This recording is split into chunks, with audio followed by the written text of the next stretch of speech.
Hola, bienvenidos una vez más. El día de hoy he preparado una charla un poco diferente con motivo del primer curso que realizaremos en el año 2023 con el Ultrasound Task Force.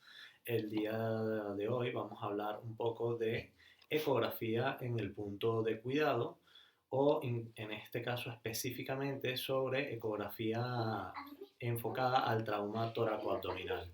Un estudio de ecografía muy demandado actualmente, que es muy versátil y está principalmente enfocado en este caso a descartar la posible presencia de un traumatismo a nivel intraabdominal, ya haya ocurrido por un accidente generalmente o un trauma contuso toracoabdominal. Lo que vamos a buscar descartar principalmente en esta evaluación es la presencia de líquido a nivel del abdomen y además vamos a usar un abordaje muy sencillo, sistemático, en el cual podemos evaluar de manera rápida y con básicos conocimientos de ecografía la integridad de algunos principales órganos como pueden ser el hígado y el bazo, muchas veces objeto de trauma, así como también evaluar lo que sería el espacio pericárdico e incluso el espacio pleural para descartar la presencia de líquido en alguno de estos que nos indique posibles complicaciones, ¿no? Un traumatismo toraco-abdominal cerrado. Como estamos en unas fechas navideñas, hoy he escogido de modelo a mi hija y resulta que vamos a simular un paciente eh, traumas muy frecuentes, ¿no? Durante estas fechas de felicidad, de celebración familiar. Resulta que Santa nos ha traído una bici y hemos salido de paseo, pero Abril se ha tenido un traspié y ha tenido un pequeño golpe, ¿verdad? ¿Te has golpeado dónde? En el pechito y en la barriga, ¿no? ¿Te duele? Sí, ay Dios mío. Pues bueno, evidentemente que lo primero que hacemos en estos contextos es evaluar al paciente, que es ver cuál es la estabilidad del mismo. En este caso, buscaríamos también indicios o estigmas, sobre todo si no hemos presenciado el momento del trauma, sobre dónde puede haber sido la zona afectada directamente en traumatismos en movimiento, como puede ser en la bicicleta, muchas veces el trauma directo con el manubrio o con el asiento o alguna estructura de la bici directamente sobre el cuerpo puede producir bastante daño en las estructuras y muchas veces encontraremos estigmas de enrojecimiento, eritema en la zona afectada, además de probablemente un punto gatillo doloroso. Dependiendo de dónde encontremos la lesión, muchas veces podemos enfocar o dirigir nuestra evaluación a una estructura o podemos iniciar el estudio. Lo que quiero decir que no necesariamente vamos a seguir el protocolo o la sistemática de evaluación que yo voy a seguir en este momento, pero generalmente usamos esta sistemática porque es un poco más demostrativa. Sin embargo, dependiendo del contexto, si necesitamos hacer un examen clínico dirigido eh, y tenemos un paciente que presenta cierta inestabilidad o estamos en un contexto de urgencia, bien podemos iniciar nuestro estudio por el área que nos genere mayor preocupación. En este caso, voy a usar además un equipo de disponibilidad domiciliaria. Generalmente no es un equipo portátil como otros de los que vamos a describir en el curso de POCUS, que verán en el aula virtual, que tiene ecógrafos de mano que actualmente se usan, se llevan de bolsillo incluso, los colocamos en la pantalla del móvil y tenemos acceso a imágenes de gran calidad en tiempo real que nos pudiesen aportar mucha información. En este caso, voy a colocar mi otra cámara aquí para que puedan ver el equipo que estoy usando. Es un equipo, sigue siendo un equipo portátil, pero en este caso es un poquito más complejo. Tenemos una especie de ordenador en el cual tenemos nuestras ganancias, nuestra botonología habitual y en este caso contamos además con una pantalla táctil multifunciones, la cual cambia dependiendo de lo que vamos a evaluar. Siempre recomiendo dentro de lo posible colocar a nuestro paciente en decúbito supino, ¿okay? Dependiendo del dolor, evidentemente, en caso de niños, usualmente es difícil, ¿no? Evaluar y siempre tratar de tenerlos acostados, ¿vale? O pudiésemos tener algo de inclinación, dependiendo también cómo se encuentre el paciente. Vamos a evaluar, como les digo, toda la zona toracoabdominal en busca de estigmas o presencia de alguna lesión. Sin embargo, si no la encontramos, lo que vamos a hacer es simplemente destener descubierta el área abdominal, es decir, retiramos abrigos, toda la ropa, en los que estamos en invierno también, pues descubrir bien toda el área para poder tener acceso a colocar el gel y poder realizar la evaluación sin detenernos, ¿no? Sin perder el tiempo en nimiedades sobre si el paciente está bien o no. En este caso, pues ya damos sobreentendido que hemos hecho nuestra evaluación clínica y a pesar de que el paciente está bastante estable, queremos evaluar o descartar la posible presencia de un traumatismo eh, o de una lesión en evolución que clínicamente no nos esté dando muchos indicios, ¿no? Entonces, básicamente siempre recordemos que pudiésemos en niños pequeños usar sondas transductores lineales, o muchas veces el que está más disponible o el que tenemos más contacto, sobre todo aquellos médicos de urgencia o médicos intensivistas, la sonda sectorial, porque estamos muy habituados al uso del ecocardiograma, siempre la tenemos a la mano. Muchas veces nos puede ayudar, ciertamente, sin embargo, en pacientes ya de mayor volumen, pediátricos ya mayores o adultos, generalmente lo ideal sería hacer nuestra evaluación con una sonda de tipo convexa. Ciertamente pudiésemos perder algo de visualización a nivel de lo que serían pleuras y estructuras superficiales del tórax, que sería lo que correspondería a la versión extendida de la evaluación FAST. En un principio la ecografía con las siglas FAST se diseñó para evaluación solo abdominal. Posteriormente nos hemos dado cuenta de la gran capacidad de detección que tiene la ecografía para pequeños volúmenes de derrame pleural e incluso para detectar la presencia de un neumotórax anterior que muchas veces en la radiografía pudiese pasar desapercibido o que realmente muchas veces en el entorno, sobre todo la atención prehospitalaria, nuestros compañeros de las ambulancias o de atención con los bomberos nos han reportado sobre las ventajas y los beneficios que les ha dado saber manejar los ecógrafos en estos contextos donde no tienes un acceso directo a un equipo de rayos X. Sin embargo, sí tienen ecógrafos de mano y han podido pues presenciar o no, sobre todo descartar, ¿no? Más que confirmar que no haya un neumotórax atención o que nuestro paciente no tenga un derrame pleural significativo, lo cual les da mucha calma al momento ya de trasladar, ¿no?, a un paciente. Entonces, bueno, sin mucho más, hemos escogido nuestra sonda convexa. Voy a colocarles aquí la pantalla del equipo, usaré probablemente el cursor para señalarles. Y recordemos, bueno, como les he comentado, siempre usar una buena capa de gel. En este caso, dependiendo, voy a colocarlo directamente en la sonda, pero usualmente lo que hacemos es colocarlo directamente en el paciente. Recordar siempre que, bueno, evidentemente esto va a estar frío. Ahora, para no exponer mucho al frío a la pequeña, vamos a colocar un poquito frío, una cremita. A Abril ya le encantan las ecografías, siempre nos vemos un poco aquí por dentro, ¿verdad? Y bueno, vamos a ver. La primera ventana que vamos a evaluar sería la ventana a nivel subsifoideo, ventana subcostal, ventana epigástrica. Tiene muchos nombres, la van a conseguir en los diferentes protocolos o bibliografía, pero bueno, todas son válidas. Básicamente lo que vamos a hacer es un abordaje en forma transversal con la sonda a nivel del epigastrio, específicamente hacia la región subsifoidea. Una vez que nos colocamos aquí, fíjense, he descongelado la pantalla, vamos a ajustar un poco nuestra profundidad, porque tenemos unos 15 centímetros, bueno, esta niña es un poco gruesa, pero creo que es demasiado, vamos a ajustarlo un poco más, unos 10-11 centímetros, y ya podemos ver, generalmente a mí me gusta esta imagen con mucha profundidad, sobre todo en los niños son muy demostrativos, porque el haz de ultrasonido nos hace una vista completamente perpendicular. Fíjense cómo esta estructura ecogénica que hace sombra posterior correspondería a la columna, a las vértebras, la porción anterior de las vértebras. Por delante de las vértebras encontramos una estructura anecoica redonda que corresponde a la aorta abdominal y luego posteriormente podemos imaginarnos que aquí vienen los repliegues peritoneales y por delante ya las estructuras intraperitoneales. ¿Pasa por ahí es donde respiro?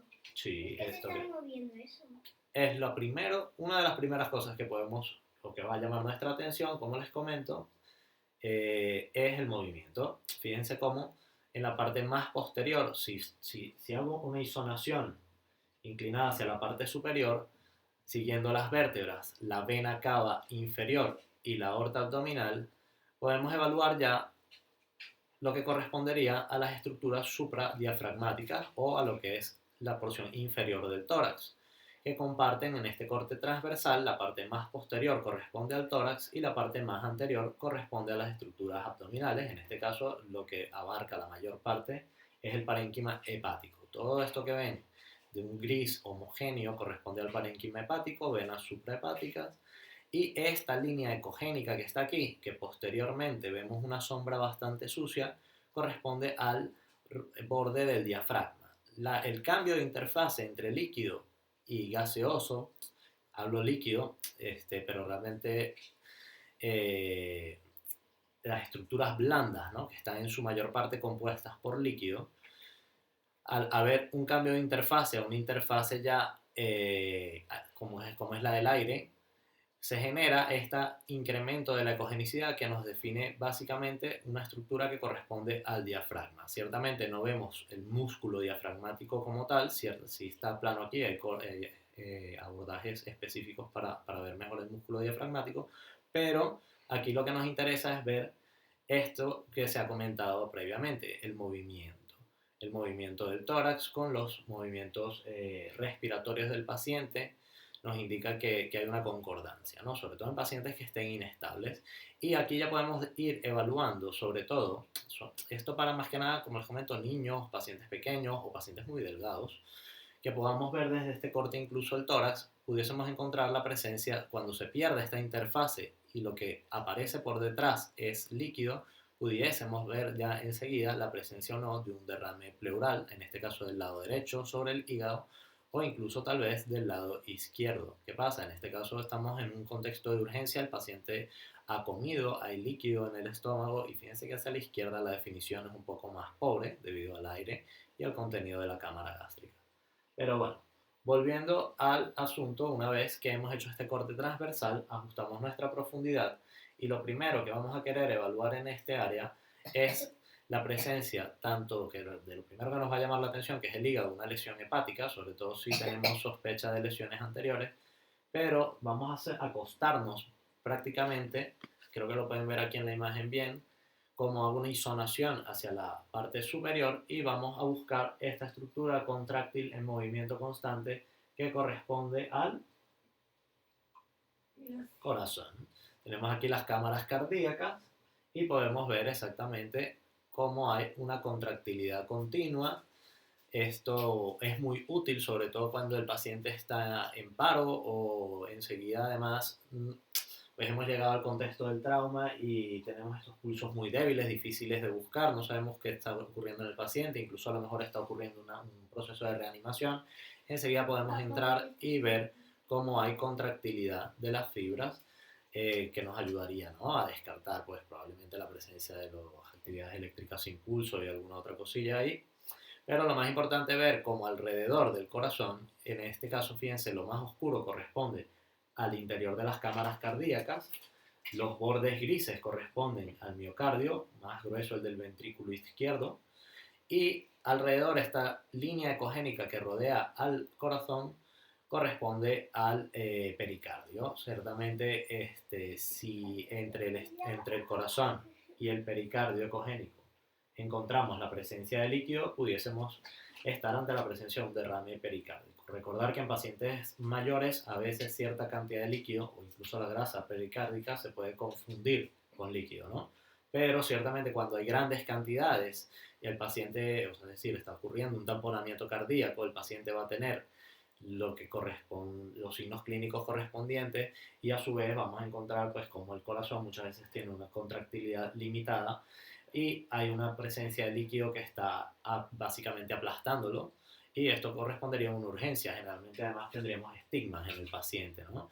Fíjense, puedo hacer un corte de transversal a longitudinal y desde aquí puedo incluso, si voy más arriba, seguir evaluando un poco más las estructuras tanto abdominales, de la porción superior abdominales subdiafragmáticas, como las estructuras cardíacas. En este caso vemos esta estructura vascular longitudinal que corresponde a la vena cava. Hago isonaciones de derecha a izquierda y de izquierda a derecha y evalúo tanto mi espacio pericárdico en la parte superior como evalúo a su vez el parénquima del lóbulo hepático izquierdo.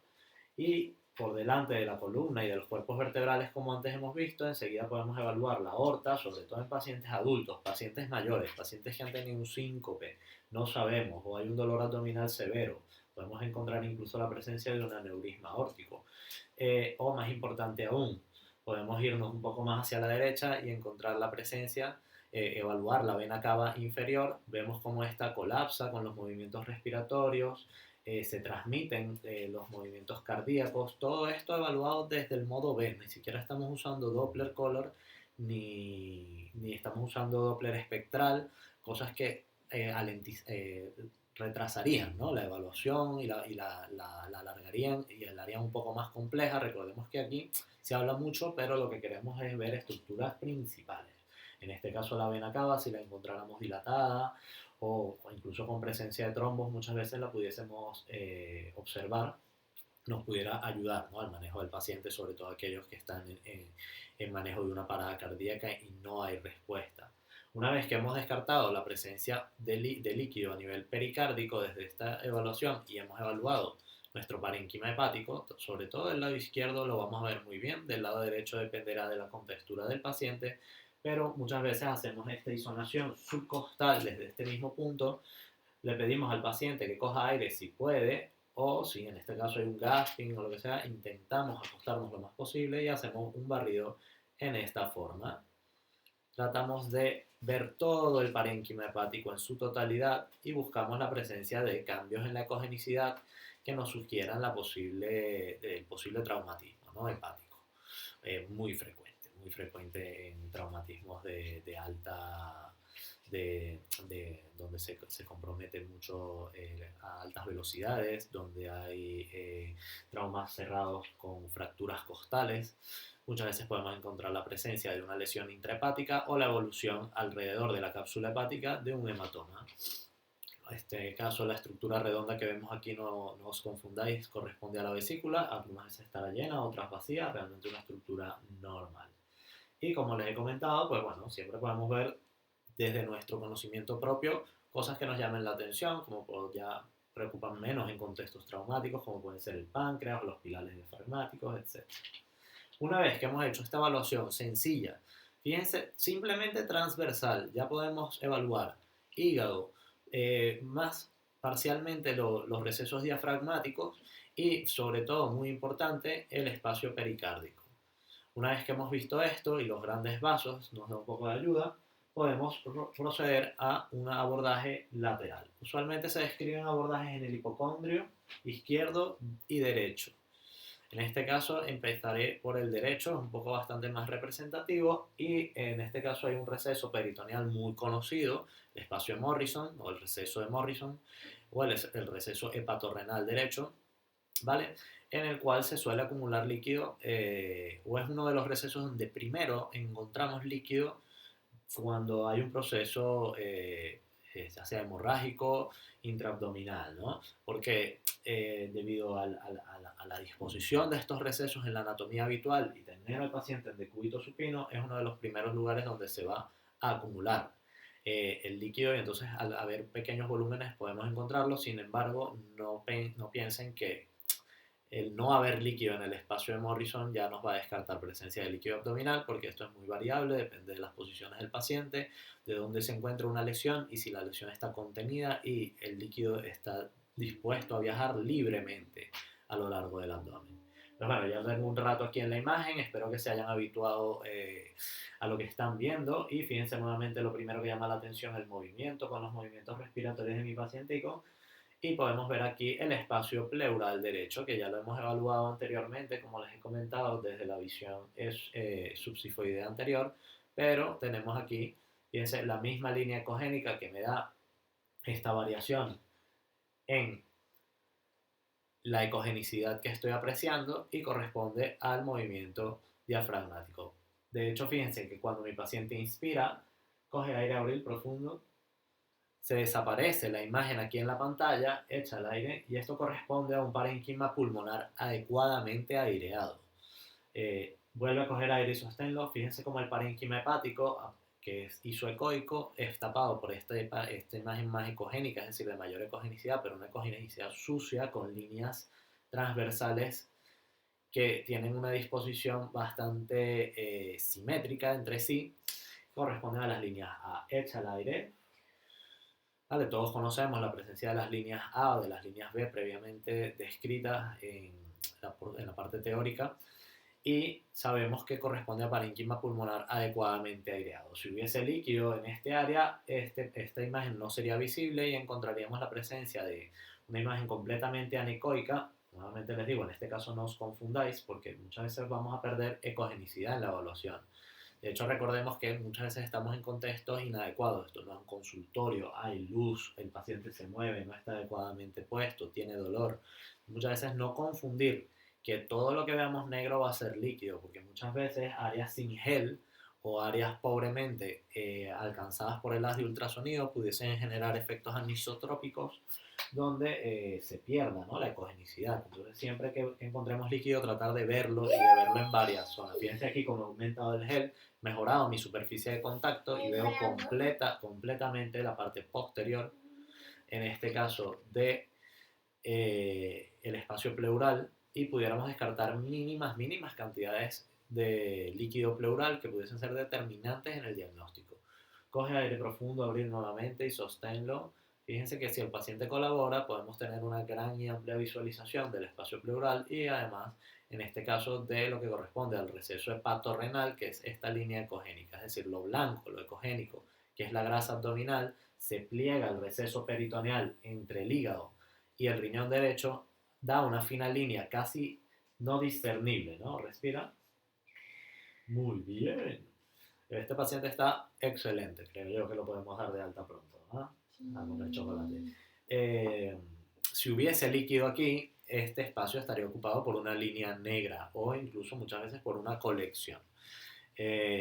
Lo primero que vamos a encontrar con pequeñas cantidades de líquido es eso, esa separación, esa notabilidad de la diferencia entre el hígado y el riñón, que fíjense que incluso llega a veces a perderse. Y desde este punto, pues ya además pondrán que podemos evaluar adecuadamente nuestro riñón derecho, el traumatismo renal muy frecuente en accidentes de tránsito, ¿vale? Podemos observar toda la ecogenicidad del parénquima renal. Fíjense cómo cogemos el transductor, abordamos línea media axilar en el hipocondrio derecho y en este caso isonamos, es decir, el movimiento de basculación, no así, no así, no, ¿vale? Sino así, como un abanico. Y vamos a ir de atrás hacia adelante, de atrás hacia adelante. Y evaluamos la totalidad del parénquima. Si queremos incluso cerciorarnos o tenemos dificultad, porque muchas veces estas sombras que están aquí, que son las costillas, nos estorban para ver. En este caso recordemos que estamos en un paciente pediátrico y todo es muy visible. Pero si tenemos dificultad, muchas veces podemos irnos entre los espacios intercostales. Fíjense cómo aquí estas sombras me delimitan espacios intercostales y busco la mejor visualización de ciertas áreas del hígado o del riñón. Una vez que hemos hecho nuestro cuadrante superior derecho, nuestro hipocondrio derecho, podemos pasar al cuadrante superior izquierdo. Uy, sí. Y tenemos nuestro Magic Mixit. Que se llama Ángela. Ángela, el Magic Mixit. Nos va a acompañar también durante la evaluación. Nos vamos al lado izquierdo y nuevamente longitudinales, línea axilar media, y nos aparece una imagen muy similar, ¿no?, a la contralateral. Un órgano, en este caso isoecoico, una ecogenicidad muy intermedia. Otro de una ecogenicidad similar, ¿vale?, más redondito en forma de haba, ¿vale? Y luego además una estructura ecogénica con una posterior mala visualización más profunda, en este caso el receso diafragmático, costodiafragmático izquierdo. Fíjense cómo hacia este lado se mueve bastante. No confundáis muchas veces el pericardio o el espacio pericárdico, que lo pudiésemos ver desde este lado, ¿vale? Por la anatomía, ¿no? De este lado estamos del lado izquierdo, con una lesión. Luego, siempre les recomiendo que para ver este espacio, muchas veces si hay líquido en el estómago, como ocurre aquí, fíjense que no se ve nada, no se preocupen, muchas veces lo que tenemos que hacer simplemente es girar, aquí estoy bien, como si fuésemos a encender el coche, pero en el primer nivel, ¿no? Como si fuéramos a encender, qué sé yo, la calefacción. ¡Plac! En el primer nivel. Estamos un poco de inclinación, es decir, no completamente longitudinal, sino un poco oblicuo. Y eso nos va a permitir, fíjense ahí, fíjense la diferencia. En este caso, en la pantalla de la izquierda estoy completamente longitudinal. Y en la pantalla de la derecha voy a hacer mi orientación más oblicua. Entonces el vaso está ubicado muchas veces en una forma bastante oblicua y podemos obtener una imagen longitudinal adecuada al colocarnos en el eje largo de este órgano. Fíjense cómo aquí observamos muy bien el espacio diafragmático abarcado por parénquima pulmonar adecuadamente aireado, una línea ecogénica que corresponde a la interfaz de la pleura, diafragma y el órgano que se encuentre por debajo del diafragma, en este caso el bazo, y la ausencia, ¿no? de líquido en este lugar, el adecuado movimiento del diafragma en sentido inferior con el tórax y la integridad del órgano subdiafragmático, en este caso el bazo, muy frecuentemente lesionado en traumatismos toracoabdominales cerrados de alta intensidad, ¿no? De alto cinetismo, en los cuales las costillas pueden generar una perforación del vaso, muchas veces además difíciles de evaluar tanto en ecografía como por tomografía en las fases tempranas y pudiendo desarrollarse hematomas subcapsulares esplénicos o subdiafragmáticos que son siempre diagnosticados de manera tardía con grandes complicaciones para los pacientes que si son diagnosticados de manera temprana tendrán un gran beneficio, ¿no? Al haber una lesión esplénica ya diagnosticada al momento que este paciente llegue al área o al momento que llegue a nuestras manos y lo estemos evaluando.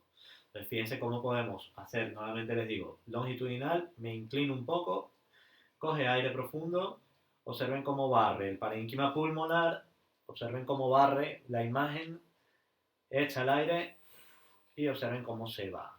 Échalo completamente. Coge aire y échalo todo. Completamente. Fíjense que cuando echa incluso llego a ver la totalidad, ¿no? Del bazo en su totalidad.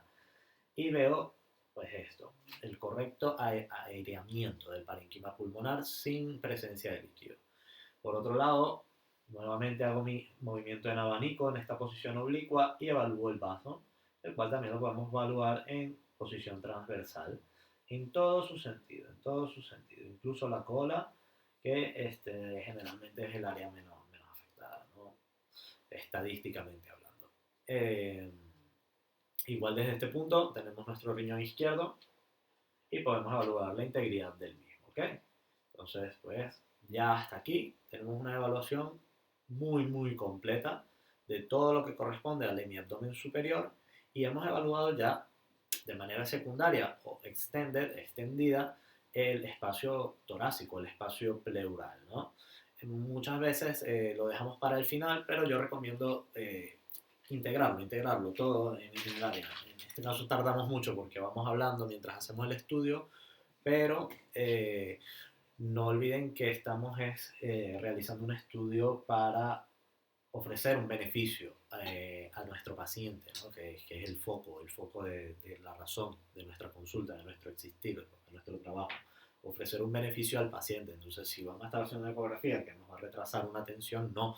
Pero si vamos directo con la ecografía y rápidamente hacemos un barrido, estamos viendo más allá, ¿no? Viendo más allá de lo que podemos tocar, de lo que podemos ocultar y de lo que nos va a decir el paciente muchas veces.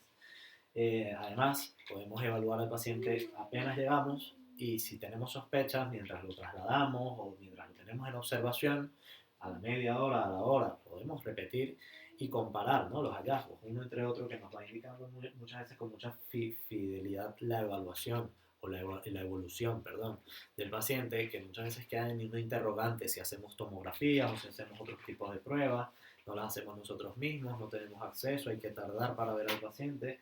Entonces así podemos evaluar, ¿no? Evaluar cambios que pueden ser muy evidentes y muy rápidos, rápidamente, de una forma sencilla que nos va a dar mucha información. Ahora voy a sacar al paciente, vamos a pasar a nuestra última ventana. Recordemos que esto, lo que les digo, todo en una sola movida. ¿Okay? Hay quienes prefieren hacer el examen en este orden, otros empiezan directo al derecho en reloj, sentido horario o en sentido antihorario, o como yo les he dicho, realmente empecemos desde donde empieza el problema.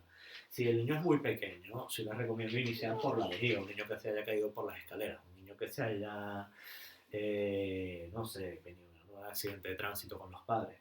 Vamos directo al área pélvica, a la vejiga, porque muchas veces ellos se van a orinar, sobre todo si los pacientes no tienen una sonda colocada, o es un paciente politraumatizado con una sonda puesta, tratar de pinzar la sonda para llenar. Apenas se coloca la sonda, si se ve que no hay una hemorragia y no hay una sospecha de una lesión vesical importante, pinzar esa sonda para que se llene, en este caso la vejiga de orina, y cuando llegue ya la persona que va a hacer el ultrasonido, si no vamos a hacerlo nosotros mismos en unos 10, 15 minutos, se vaya acumulando líquido en el espacio vesical. De hecho, incluso a veces puedes intentar llenarlo, sobre todo si hay una sospecha de una lesión, ¿no? Pero bueno, básicamente, si el niño es muy pequeño, iniciar por la vejiga siempre es ideal, porque ellos suelen orinarse enseguida con el frío del gel.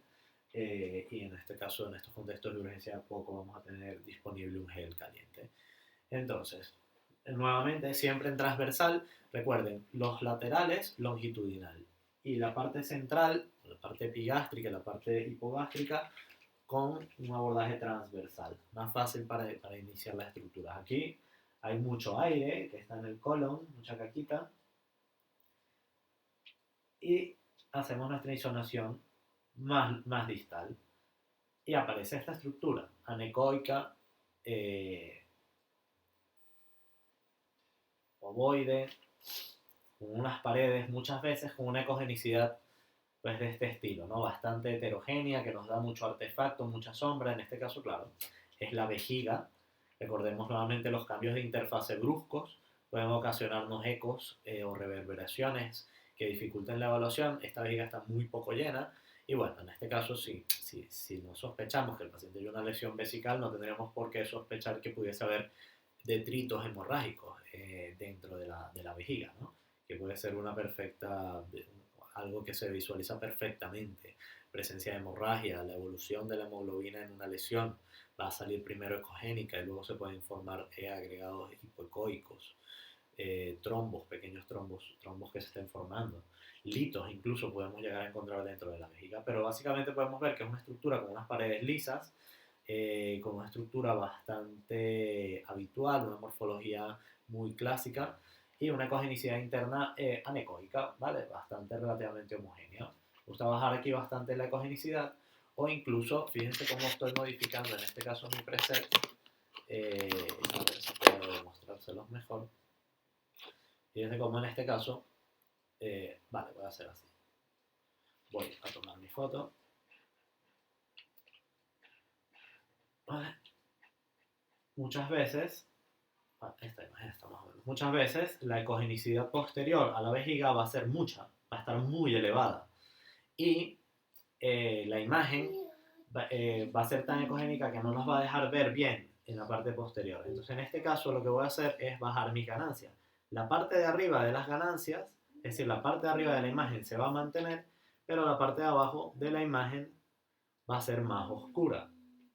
Y eso me va a permitir ver mejor esta estructura, sobre todo cuando la vejiga me hace este artefacto. Fíjense cómo aquí no puedo ver muy bien el aspecto posterior a la vejiga. En este caso lo veo bien porque he bajado las ganancias, ¿vale? Voy a detener. A ver, voy atrás un poco. A ver si puedo dejar una demostración.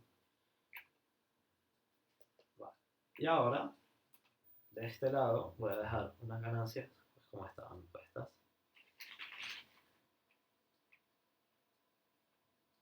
¿Ah?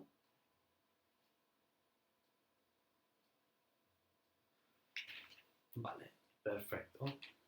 Observen la diferencia.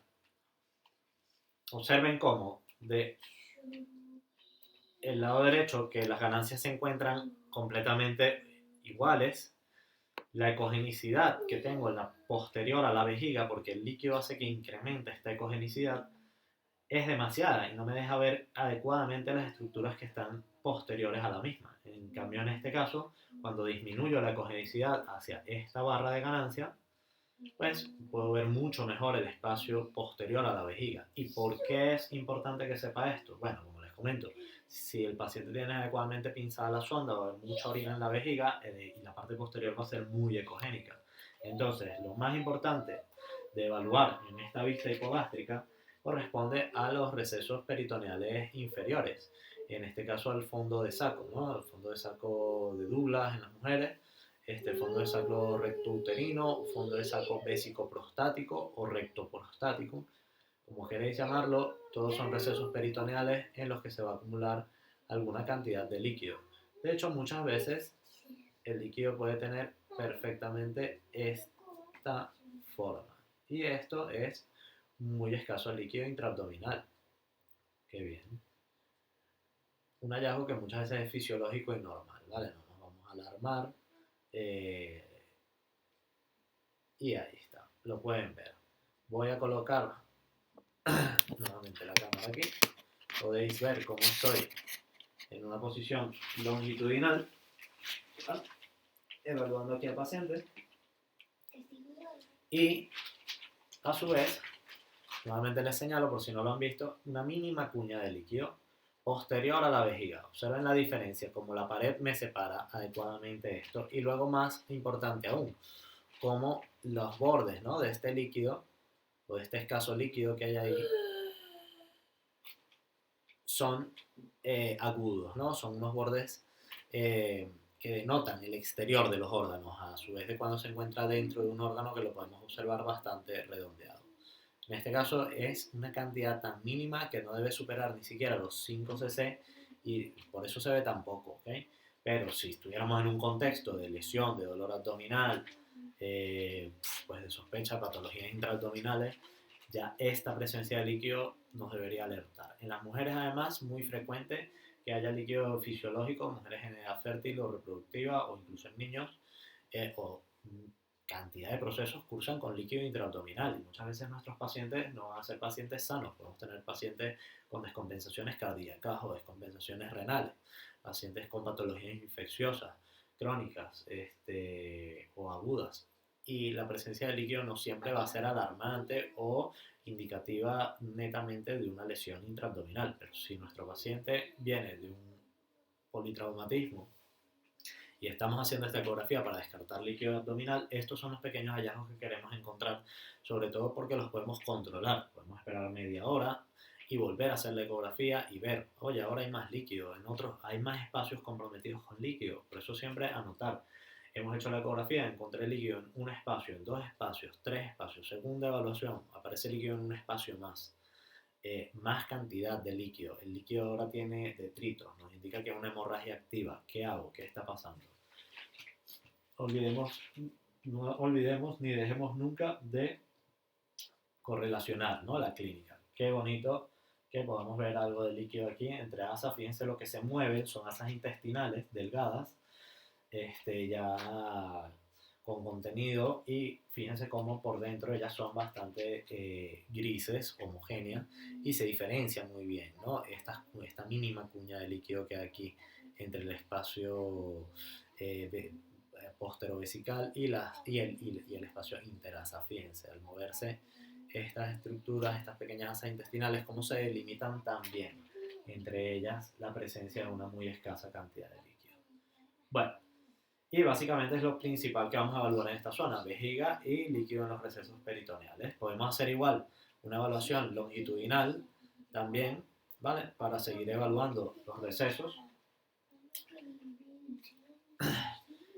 Y además irnos hacia lo que corresponderían los recesos parietocólicos, es decir, donde termina el pars descendente del lado izquierdo y ascendente donde comienza el ascendente del lado derecho.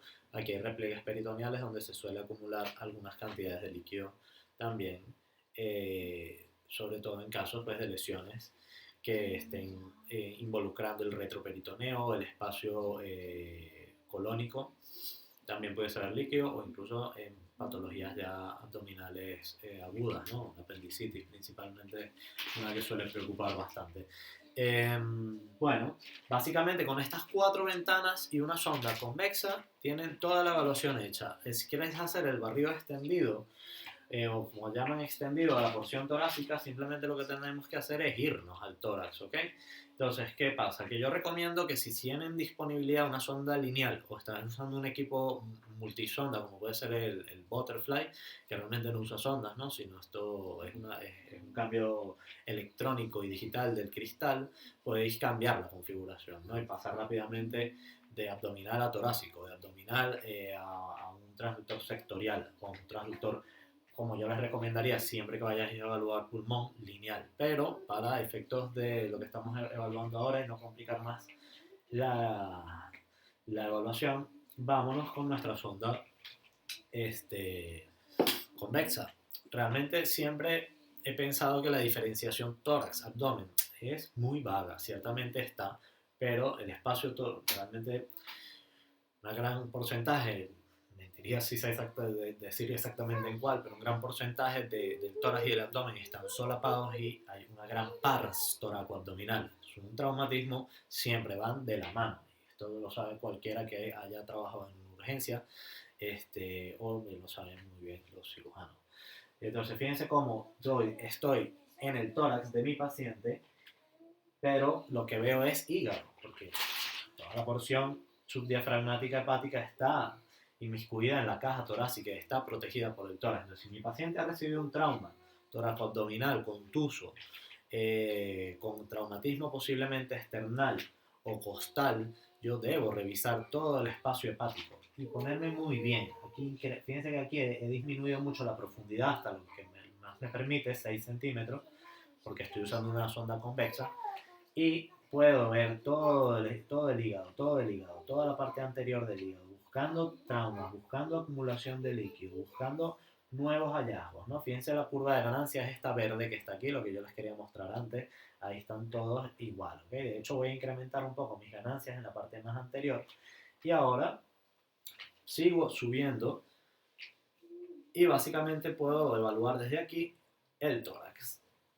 Fíjense cómo veo mi tórax anterior y puedo encontrar sombra posterior dada por estas estructuras redondas que muchas veces son ecogénicas, pero cuando estoy en el cartílago o en los niños son hipoecoicas, es decir, no me dan ese cambio de interfase tan brusco como me lo da el hueso ya calcificado, pero sí me da una sombra posterior importante, reduce el paso de las de ultrasonido y estas son las costillas. Entre los espacios costales, este tipo de evaluación yo no la puedo realizar estática, es decir, me tengo que estar moviendo. O sea, me voy a colocar en un espacio, pero depende de dónde está la lesión, es que debo evaluar. Pero muchas veces si hay una fractura de costilla o una pequeña lesión o hay un neumotórax anterior muy pequeñito, se puede acumular en el cuarto o en el quinto espacio intercostal y que no lo vaya a notar. Entonces yo recomiendo hacer la evaluación de caudal a distal, de distal a caudal, ¿ok? Para poder evaluar espacio intertorácico por espacio intertorácico y buscar pequeñas acumulaciones, incluso a veces de derrames pleurales que pudiesen estar localizados en un paciente con patologías crónicas o con fibrosis pleural. Entonces, fíjense cómo voy pasando entre mis espacios costales y veo que entre ellos haya lo principal. ¿Qué es lo principal? Una línea ecogénica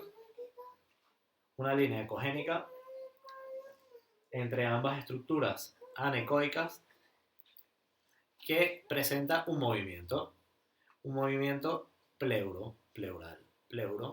pleurovisceral entre la víscera pulmonar y la pleura. Hay una fricción y esta fricción es denotada por este incremento en la ecogenicidad y un movimiento. Fíjense que tenemos algo de tos, pudiese ser una alerta en un traumatismo. Entonces, vamos a ver, ¿hay neumotórax? ¿No hay neumotórax? Pues bueno, primero que nada, si hubiese neumotórax, perderíamos un poco el desplazamiento normal de este flote pleural, sobre todo en la parte anterior. Y en este caso se ve muy bien. ¿Qué otro podemos encontrar?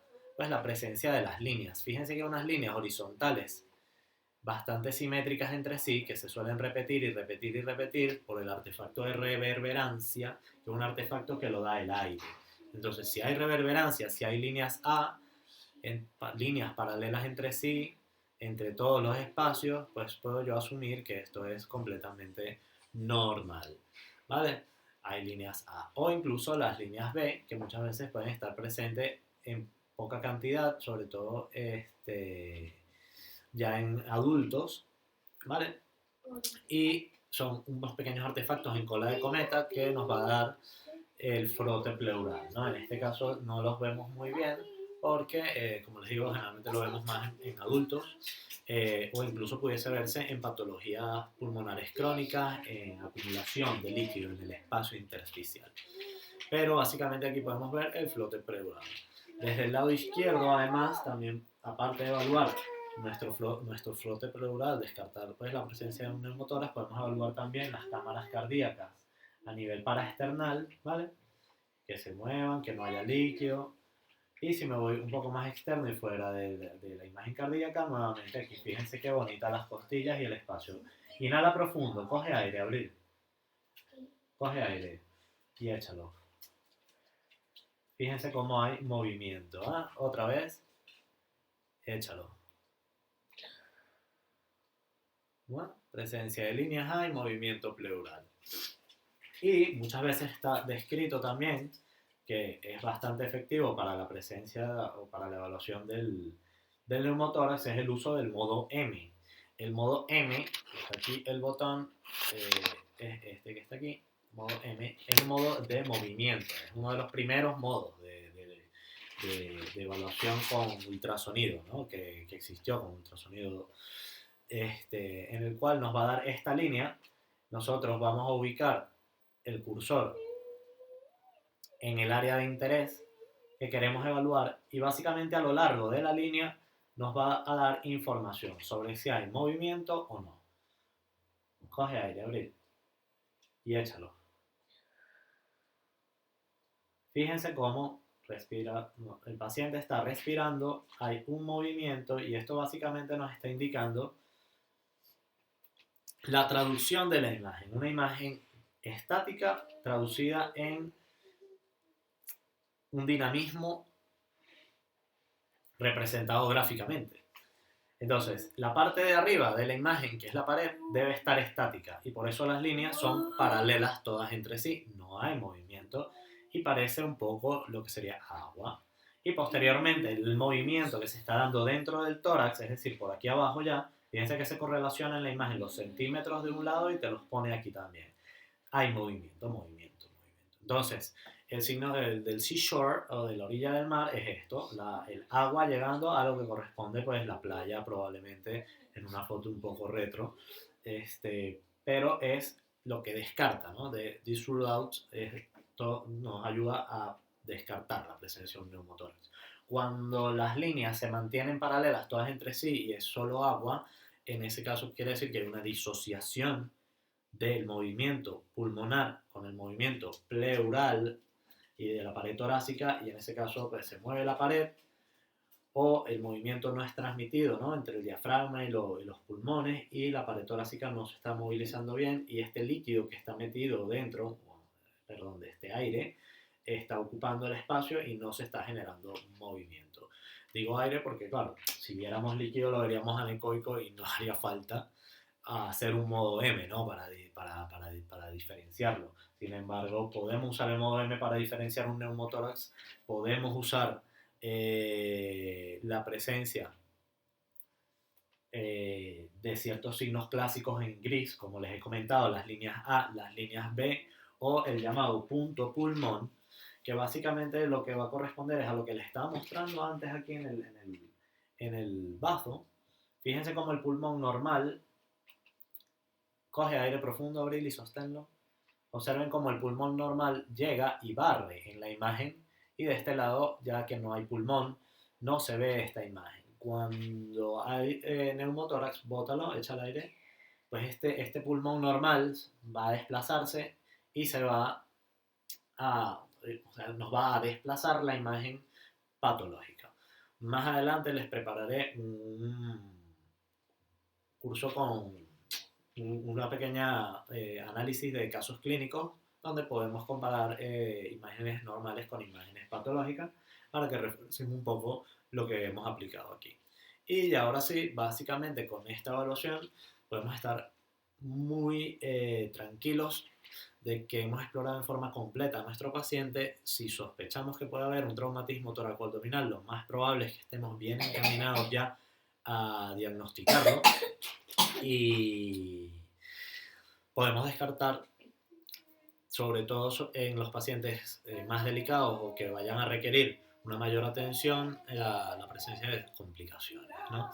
Entonces, bueno, no dejen de revisar para lo que corresponde el aula virtual el material que les hemos ido preparando. Espero que estén pasando unas felices fiestas acompañados con sus familiares,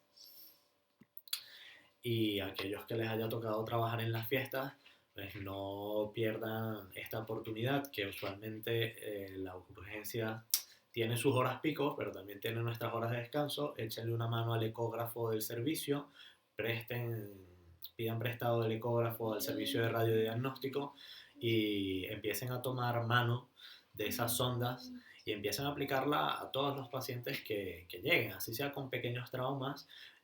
No les va a quitar más de unos 5 minutos hacer esta ecografía, les va a dar mucha información y les va a ayudar a adecuar el ojo, a adecuar la mano y a aprender a visualizar lo normal, para luego, posteriormente, el día que lo necesiten, tengan por seguro que van a poder diagnosticar urgencias reales en pacientes que posteriormente van a agradecer mucho un diagnóstico oportuno.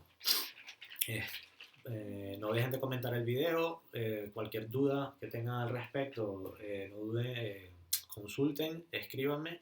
Y para los que están realizando el curso de POCUS, nos vemos en la fase física.